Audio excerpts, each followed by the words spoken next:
अम्मा आंगन में बैठी राम राम जप रही थी, तभी अंदर से दाई ने आकर बताया, काकी इस बार भी बिटिया हुई है।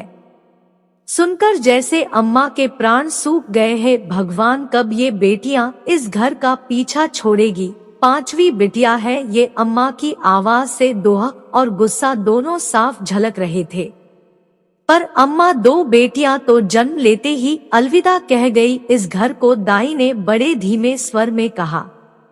बच्ची के जन्म से घर में उदासी पसर गई। अरे अम्मा, एक बार बिटिया को देख तो लो, कैसी चांद सी सुंदर है। छोटी बहू ने माहौल बदलने की कोशिश की।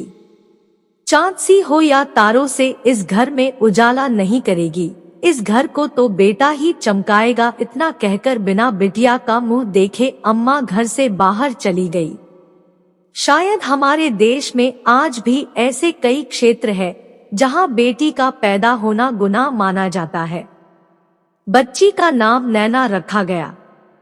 नैना ने अक्सर अम्मा के मन में अपने लिए कड़वाहट का अनुभव किया, पर माँ और पापा के प्यार के आगे सब फीका पड़ जाता था। कुछ सालों बाद नैना के 2 भाई भी हुए। तब तो अम्मा ने पूरे गांव में गुड़ बांटा और नैना को कोसना भी बंद कर दिया। पर नैना के पिताजी को पता था कि गांव में बेटियों की परवरिश में बहुत सी मुश्किलें आएगी, इसलिए वे अपनी 3 बेटियों और 2 बेटों को लेकर शहर आ गए। उनकी सरकारी नौकरी थी, भारतीय रेलवे में अच्छे पद पर थे, सो सब कुछ आसानी से हो गया। नैना 5 बहन भाइयों में मध्य में थी। 2 बहनें उससे बड़ी और 2 भाई उससे छोटे। सब कुछ बहुत अच्छा था। गर्मी की छुट्टियों में जब 2 महीने के लिए गांव जाते तो सब बहुत प्यार लुटाते। देखते ही देखते नैना की बड़ी बहन साधना की शादी एक गांव में अम्मा बाबा की जिद के चलते बहुत कम उम्र में कर दी गई। अब सबकी आंखें नैना और उसकी दूसरी दीदी सपना पर थी। अम्मा बाबा ने उनकी शादी के लिए भी दबाव बनाना शुरू कर दिया था, पर पापा चाहते थे कि नैना अभी पढ़े। पापा अक्सर भावुक हो जाते और यही कहते, तुझे मेरी बेटी नहीं बेटा होना चाहिए था, ताकि कोई तेरी शादी की जल्दबाजी ना करता और मैं तुझे खूब पढ़ाता। आंखों में आंसू लिए पिता और पुत्री कुछ और ना कह पाते। पापा की जान तो जैसे अपनी बेटियों में ही बसती थी। उनके लिए बेटों से ज्यादा बेटियां महत्व रखती थी, इसलिए बड़े लाड प्यार से पाला था अपनी राजकुमारियों को। सपना 17 बरस की और नैना 16 बरस की हो चली थी। अम्मा बाबा लगातार शादी की जिद कर रहे थे। इस वजह से सपना और नैना का गांव जाना भी बंद हो गया था। अक्सर अम्मा कहती, गांव में सब थू थू कर रहे हैं, सयानी लड़कियां अब तक कवारी बैठी है, आधी उम्र निकालने के बाद अब लड़का भी ना मिलेगा। जवाब में पापा बस इतना कह पाते, देख रहे हैं अम्मा, जैसे ही कोई अच्छा लड़का मिलेगा दोनों का ब्याह एक साथ कर देंगे। और इसी तरह वो अम्मा को टाल रहे थे, क्योंकि उन्हें लगता कि दोनों बेटियां कम से कम कक्षा 12 तक की पढ़ाई पूरी कर ले। पर नियति को शायद कुछ और ही मंजूर था। 4 दिन बाद हम सब वैष्णो माता के दर्शन के लिए जा रहे हैं, पापा ने खुश होते हुए घर में सबको बताया। आज बहुत खुश है आप, और अचानक दर्शन के लिए जाना।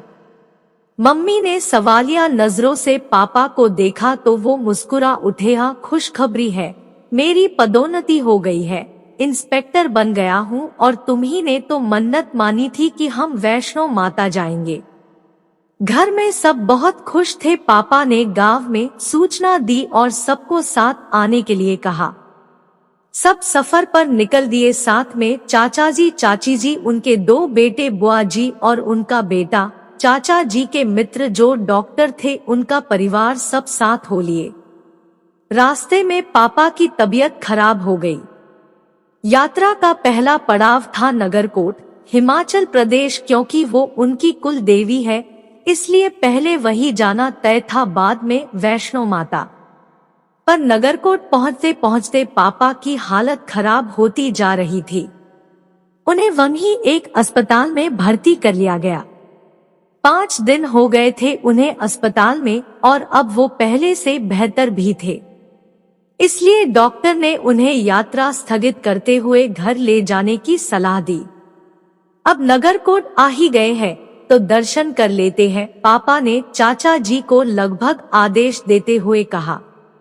वैसे भी मंदिर बिल्कुल पास ही है, आप लोग दर्शन के लिए जा सकते हैं, डॉक्टर ने आश्वासन दिया। मंदिर पहुंचते ही सबने दर्शन किए और परंपरा के अनुसार मत्था टेका, पर ये क्या पापा तो उठे ही नहीं। उठिए जी, अब क्या सारी मन्नत आज ही मानेंगे, मम्मी ने को पापा को आवाज लगाई। कोई हलचल ना देख जैसे ही उन्हें हिलाया वो एक तरफ लुढ़क गए। चीख पुकार मच गई। मम्मी पागलों की तरह चिल्लाने लगी। चाची जी ने मम्मी को गले से लिपटा लिया और चाचा जी पापा का सिर गोद में रखकर उन्हें होश में लाने की कोशिश करने लगे। तभी पापा को होश आया। अनुज, मेरे भाई, मेरे बच्चों का ख्याल रखना, मेरी नैना पढ़ना चाहती है, उसे बहुत पढ़ाना, ये मेरी आखिरी इच्छा है, पूरा जरूर करना। बस इतना ही कह पाए थे वो और सबको रोता बिलखता छोड़कर चले गए।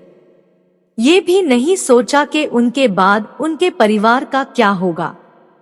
विधाता कितना निष्ठुर हो जाता है। कभी कभी जिस दरबार से लोगों की झोलियां भरती है, वहां से नैना और उसका परिवार अपना सब कुछ खोकर वापस आ रहे थे।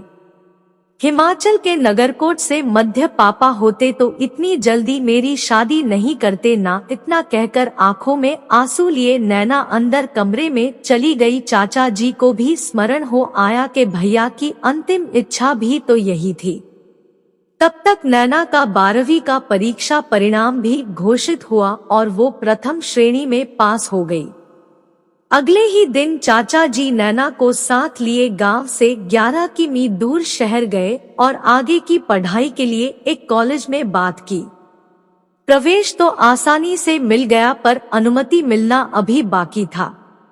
जब बाबा को बताया गया कि नैना को आगे पढ़ाने के लिए कॉलेज भेजना है तो भूचाल आ गया। हमारे खानदान की बहू बेटियां पढ़ती लिखती नहीं है, बल्कि घर के कामकाज देखती है। इतना पढ़ लिया काफी है, कोई जरूरत नहीं है आगे पढ़ने की। बाबा ने अपनी इच्छा को आदेश का जामा पहना दिया, पर चाचा जी भी पीछे हटने वाले नहीं थे। वो भी अपनी जिद पर थे कि नैना कॉलेज जाएगी। आज 3 दिन हो गए चाचा जी ने अन्न का दाना भी नहीं ग्रहण नहीं किया, क्योंकि उनकी जिद थी कि जिस दिन नैना कॉलेज जाएगी उसी दिन वो अन्न खाएंगे। बात अब घर में ही नहीं रही, गांव भर में फैल चुकी थी। बड़े बूढ़े बाबा को समझाने लगे, ठाकुर साहब, एक बेटा तो खो चुके हो, क्या दूसरा अपनी जिद से खोना चाहते हो? 3 दिन हो गए उसने कुछ नहीं खाया, इससे पहले के अनर्थ हो, इजाजत दे दो और अच्छा सा लड़का देखकर जल्दी ही शादी कर दो। बाबा समझ चुके थे कि अब उनकी नहीं चलेगी। चाचा जी को बुलाया गया, तुम्हारी इतनी ही जिद है तो ठीक है, भेज दो उसे कॉलेज, पर शादी अगले 6 महीनों में हो जानी चाहिए। और फिर नैना को कॉलेज जाने की अनुमति मिल गई। साथ ही खुद के खर्चे निकालने के लिए वो आस-पास के बच्चों को ट्यूशन पढ़ाने लगी। चाचा जी ने वही शहर में एक छोटा सा मकान किराए पर दिला दिया था और नैना, मम्मी और उसके भाइयों को वही रखा था ताकि कॉलेज आने जाने में कोई परेशानी ना हो। नैना की शादी तो पहले ही तय हो चुकी थी, पर अब बात नए सिरे से करनी थी। चाचाजी जी ने लड़के वालों को अपनी और अपने भाई की अंतिम इच्छा बताई। भैया चाहते थे कि नैना अपनी पढ़ाई पूरी करे। अगर आप लोग वादा करे कि शादी के बाद भी उसे पढ़ने देंगे तो हम जब भी आप कहे शादी करने के लिए तैयार हैं। लड़के वाले भी बिना किसी अनबन के राजी हो गए। बाबा खुश थे क्योंकि उनकी इच्छा के अनुसार 6 महीनों में शादी होने वाली थी। राम राम मौसी, कैसी हो? सब ठीक। नैना की मौसी का बेटा आया हुआ था जो कि कल ही कानपुर से आया था लड़के वालों के घर से एक शादी समारोह में शामिल होकर। हाँ सब ठीक है, तुम बताओ कैसा लगा लड़के का परिवार? मम्मी ने उत्सुकतावश पूछा। सच कहे मौसी, नैना दीदी की शादी उस घर में मत कीजिए। मैं आपको यही बताने आया हूँ, जो लड़का अपनी खुद की बहन की शादी में शराब के नशे में धुत था वो कितना बड़ा शराबी होगा आप खुद ही अंदाजा लगाइए। मेरी मानिए तो दीदी की शादी वहाँ नहीं करना, बहुत रिश्ते मिलेंगे, थोड़ा सा इंतजार कर लीजिए। नमन एक ही सांस में सब कुछ कहता चला गया। मम्मी को समझ नहीं आया कि वो अब क्या करे। गांव खबर भिजवा कर चाचा जी को बुलवाया और सारी बात बताई। हाँ भाभी, ये सब पता है हमें, ये सब तो ठाकुरों के शौक है, आप परेशान ना हो। और फिर हमारी नैना इतनी प्यारी, सुंदर और समझदार है कि सब कुछ ठीक कर लेगी। चाचाजी ने अपना तर्क रखा। पर अपनी जान से प्यारी बेटी को कोई कैसे किसी शराबी को सौंप दे, सिर्फ इस आधार पर कि बेटी बहुत सुंदर और गुणवान है और अपनी सुंदरता और गुणों से सबको अपने अनुरूप कर लेगी। मम्मी का कलेजा काम उठा। नहीं नहीं, हम ये शादी नहीं करेंगे। जानबूझकर तो कोई अपने पैरों पर कुल्हाड़ी नहीं मारता। नहीं, ये नैना की जिंदगी का सवाल है, हम ऐसा नहीं करेंगे। 11 तो ठीक है, ढूंढ लो लड़का और कर लो शादी। हम में से कोई नहीं आएगा, परिवार के खिलाफ जाएगी आप तो कोई साथ नहीं आएगा। भैया ने कभी हमारी बात नहीं टाली और आप तय शादी तुड़वा कर समाज में हमारा नाम खराब करवा रही हैं। अगर ऐसा हुआ तो हमारा और आपका कोई रिश्ता नहीं। चाचा जी जैसे भड़क उठे थे। तुम लोगों की मर्जी की शादी करके सपना की जिंदगी नरक कर चुकी हूँ, अब नैना की नहीं होने दूंगी। मम्मी भी अब अपनी जिद पर थी। गुस्से से कांपते चाचाजी ना जाने क्या क्या कह गए मम्मी को, और आज एक बार फिर फूट फूट कर रोने लगी।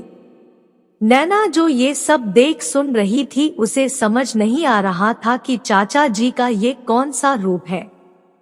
क्या ये वही चाचा जी हैं जो कहते हैं कि कभी ये ना समझना कि पापा नहीं है, अब हम ही तुम्हारे पापा हैं। मम्मी के गले से लिपट कर नैना भी फूट फूट कर रो दी। नैना के भाई भी सब देख और सुन रहे थे, पर छोटे थे इसलिए आंसू बहाने के अलावा बेचारे कुछ ना कर सके। एक सप्ताह तक गांव से ना ही कोई आया और ना ही कोई खबर आई। हाँ, रिश्तेदार जरूर आने लगे थे मम्मी को समझाने, परिवार से विद्रोह करके कुछ नहीं मिलेगा, सयानी बेटी है, जहाँ कह रहे हैं शादी कर दो बाकी बिटिया की अपनी किस्मत। फूफा जी ने मम्मी से कहा, इसे किस्मत नहीं जानबूझकर जिंदगी बर्बाद करना कहते हैं। मम्मी ने प्रति उत्तर दिया, तो ठीक है, फिर बेटी की शादी के लिए बेटों की जिंदगी भी बर्बाद कर दो। फूफा जी अब गुस्से में थे।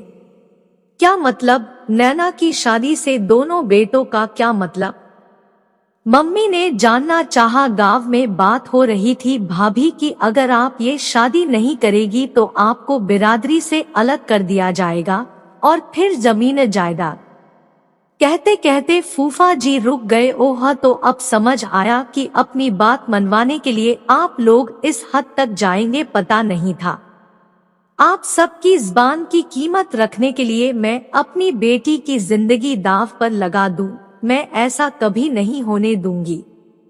मम्मी की आंखें दोहक और क्रोध से लाल हो रही थी। आप समझ नहीं रही हैं भाभी, हमने कई लड़के देखे हैं जो शादी के बाद सुधर जाते हैं, जिम्मेदारी सिर पर आते ही सब ठीक हो जाता है, और फिर हमारी नैना तो है ही इतनी प्यारी, खूबसूरत और समझदार के सब ठीक कर देगी। फूफा जी अपनी बात पर अड़े रहे। प्यारी है, खूबसूरत है, तो क्या यही उसका कसूर है?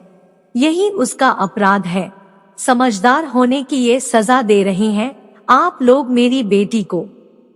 मम्मी अब अंदर से टूट चुकी थी, शायद अब और बहस करने का सामर्थ्य उनमें नहीं था। देखिए भाभी, हम सबका निर्णय तो यही है, बाकी अगर आप चाहती हैं कि आपके बेटों को उनका हक मिले तो जैसा घरवाले कह रहे हैं कर दीजिए, सबकी भलाई इसी में है।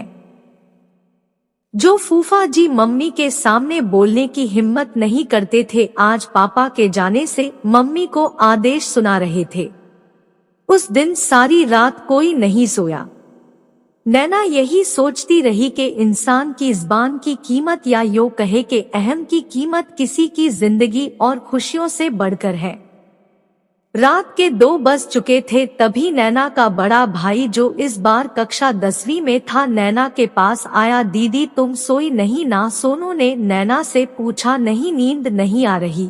तू क्यों नहीं सोया? सुबह स्कूल नहीं जाना? नैना ने उत्तर दिया। सोनू नैना से लिपट कर रोने लगा। पापा की बहुत याद आ रही है दीदी। आज पापा होते तो चाचा जी मम्मी से ऐसे बात नहीं करते ना। दीदी मैं आपसे बहुत प्यार करता हूँ और मैं ये शादी कभी नहीं होने दूंगा। पर सोनू हम कर भी क्या सकते हैं, हमारे पास और कोई रास्ता नहीं बचा। नैना भी रो पड़ी। तभी मम्मी और मोनू भी आ गए कमरे में। उन दोनों को इस तरह रोते देख मम्मी के सब्र का बांध भी टूट गया। चारों एक दूसरे से लिपट कर रोने लगे। अब बारी निर्णय लेने की थी और जीवन में पहली बार नैना ने निर्णय लिया। मम्मी आप चाचा जी से कह दो कि आप राजी हो इस शादी के लिए। नहीं, ऐसा नहीं होगा दीदी। सोनू ने भी अब अपनी बात रखी। मेरे भाई, हमारे पास कोई और रास्ता नहीं। मम्मी जो आज भी एक हाथ का घूंघट डाल के निकलती है, कैसे सब कुछ करेगी? तुम अभी बहुत छोटे हो और सारे रिश्तेदार भी हमारा साथ छोड़ चुके हैं। अब इस शादी के अलावा कोई और रास्ता नहीं, और फिर शायद यही मेरी किस्मत है। नैना ने अब अपनी बात पूरे जोर देकर कही। एक बार फिर चारों एक दूसरे से लिपट कर रोने लगे। पुरुष प्रधान समाज में स्त्रियों की जिद कहीं मायने नहीं रखती। और फिर अगले महीने ही नैना का विवाह उसकी और उसके परिवार की मर्जी के खिलाफ कानपुर के पंकज के साथ कर दिया गया। माँ ने विदाई के समय यही सीख दी कि बेटी पापा तो चले गए, सिर्फ उनका नाम बचा है। अब तुम्हारे हाथ में कि उनके नाम पर कोई आंच ना आए। पापा की यादें और मम्मी का प्यार लिए वो अब नए जीवन प्रवेश कर गई, जहां बहुत सी परीक्षाएं उसका इंतजार कर रही थी। नैना सिर्फ यही सोचती रही कि उसका कसूर क्या था। क्या उसका खूबसूरत होना उसका कसूर था, या बिन बाप की बेटी होना उसका कसूर था, या उसका कसूर था एक ऐसे परिवार में जन्म लेना जहां बेटी का जन्म लेना अराध था।